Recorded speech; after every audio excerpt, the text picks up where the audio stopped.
एत बड़ लॉस मैं भाभी पारुनु जे अभिजित आज आम गहन में नाही बोली आ जगटा अपूरणीय कहीं पूरण करें ता स्टाइल म्यूजिक करवा ता पाखे से दक्षता थिला जोटा पे अभिजित मजुमदार आज फेमस थिला तो से जिनसटा लोक मैंने मिस करेंगे मु पर्सनाली गोटे भल बंधु को हरैली मोर बहुत भल सांग आम मैंने बहुत कम कर एकाठी स्टूडियो रे मिसु गपसप करूँ थटा मजा करूँ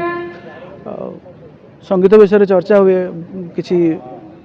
आग को नुआ प्रोजेक्ट विषय भी कथबार्ता हो सब हुए ए भितर कोटी ना कोटी गोटे मु मो सांग को हरई से जगह कहीं नहीं पारे मन पड़ी सहित बीते दिन देखो बहुत जिन अच्छी कहले तो सरनी मुझे खाली सर्टकट्रे कहूँ अभिजित मजुमदार ता क्यारियर जो आरंभ करता 90-91 मसीहा मोर मन अच्छी से मुझे मो क्यारियर आरंभ करी एक समय से म्यूजिक डायरेक्टर हिसाब से कम करता प्रथम मुझे बम चिकी चिकी हूँ आलबम ना मुझे म्यूजिक अरेंजर थी बहुत पुराना कथा यहाँ 91 मसीहा कथा से एकाठी आमर चिन्ह परिचय देखा बंधुत्व स्टूडियो रे मिसवा तापर कोठी ना कोठी स्टूडियो रे सब आम मिसु देखा हुए कथा हुए तापर अभिजित मजुमदार मोठू आग म्यूजिक कंपोजर हिसाब से कम कले मु अरेंजर हिसाब से थी किंतु स्टूडियो रे आम सब एकाठी थलु भल समय बितेचु से समय गुड़ी को बहुत मन पकेबी बहुत मिस करी आउे बंधुटी जो हरैकी मुझे बहुत दुखित अच्छे